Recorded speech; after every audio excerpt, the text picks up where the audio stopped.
पुष्पा सिर्फ एक नाम नहीं है, पुष्पा मतलब ब्रांड। পুষ্পারাজের যাত্রা এক নতুন অধ্যায়ে প্রবেশ করছে। পুষ্পা 3 দ্য র্যাম্পেজ নিয়ে দর্শকদের উত্তেজনা এখন তুঙ্গে। কি হবে পুষ্পার ভবিষ্যৎ? কে হতে চলেছে তার সবচেয়ে ভয়ঙ্কর প্রতিপক্ষ? আর কেনই বা আমাদের অপেক্ষা করতে হবে 2028 সাল পর্যন্ত? আজকের ভিডিওতে থাকছে সেই সব গোপন তথ্য যা আপনাকে এই সিনেমার জন্য আরও বেশি আগ্রহী করে তুলবে, তাই এক সেকেন্ডও মিস করবেন না। পুষ্পা 2 দ্য রুল এর শেষে আমরা দেখেছি পুষ্পার রাজ তার ক্ষমতার শীর্ষে পৌঁছে গেছে, কিন্তু এখানে কি তার জয়ের শেষ?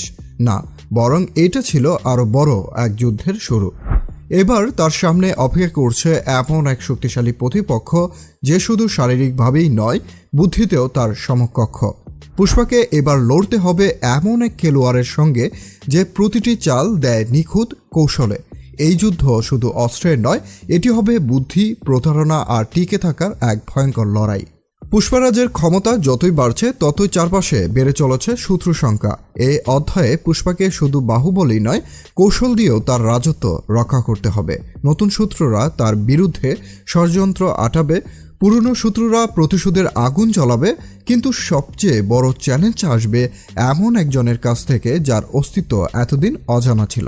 এইবার লড়াই শুধু সিংহাসনের জন্য নয়, পুষ্পার অস্তিত্বের জন্যও। সিনেমা প্রেমীদের মনে এখন একটাই প্রশ্ন, পুষ্পার সামনে এবার কে দাঁড়াবে? বিভিন্ন জল্পনায় উঠে আসছে দক্ষিণ সুপারস্টার বিজয় দেবরাকোন্ডার নাম। যদি এই গুঞ্জন সত্যি হয় তবে দর্শকদের জন্য এটি হবে এক মহাযুদ্ধ, যেখানে আলোক অর্জুন বনাম বিজয় দেবরাকোন্ডার সংঘর্ষ দারুণ উত্তেজনা সৃষ্টি করবে। নতুন ভিলেনের চরিত্রটি হতে পারে একজন চতুর ও নিষ্ঠুর অপরাধী, যার প্রভাব কেবল জঙ্গলে সীমাবদ্ধ নয়, বরং শহরের ক্ষমতাবান মহলেও বিস্তৃত।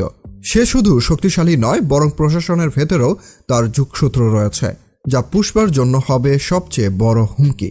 পুষ্পা 3 দ্য র্যাম্পেজ নামটি এসেছে কারণ এটি হবে পুষ্পার জীবনের সবচেয়ে বিধ্বংসী অধ্যায়। এইবার যুদ্ধ শুধু ক্ষমতার জন্য নয়, বরং তার অস্তিত্বকে টিকিয়ে রাখার জন্যও।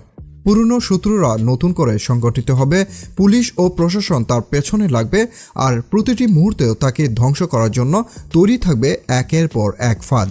এই লড়াইয়ে পুষ্পাকে হতে হবে আরও দ্রুত, আরও বিপজ্জনক এবং আরও অপ্রতিরোধ্য। সিনেমাটির স্কেল এতটাই বিশাল যে পরিচালক সুকুমার চাইছেন একেবারে পারফেক্টভাবে এটি তৈরি করতে। সেই সঙ্গে আলোক অর্জুনের সব কাজ মিলিয়ে পুষ্পা 3 মুক্তি পেতে পারে 2028 থেকে 29 সালে। এতদিন অপেক্ষা করা কঠিন হলেও এই সিনেমা হবে ইতিহাসের অন্যতম সেরা অ্যাকশন থ্রিলার। কি থাকতে পারে পুষ্পা 3-এ? আরও বেশি থ্রিল এবং অ্যাকশন, পুষ্পা বনাম নতুন ভিলেনের তুমুল লড়াই, শক্তিশালী স্টোরি লাইন এবং ইমোশনাল কন্টেন্ট, অবিশ্বাস্য ভিএফএক্স এবং সিনেমাটোগ্রাফি। পুষ্পা 3 শুধুমাত্র একটি সিনেমা নয়, এটি হবে এক নতুন অধ্যায়ের সূচনা। পুষ্পারাজের জীবন মৃত্যুর লড়াই এইবার অন্য মাত্রায় পৌঁছে যাবে, আর দর্শকরা পাবে এক অবিস্মরণীয় অভিজ্ঞতা।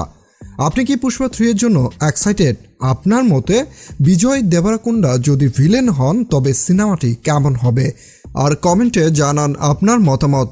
নতুন আপডেট পেতে চ্যানেলটি সাবস্ক্রাইব করুন। ধন্যবাদ।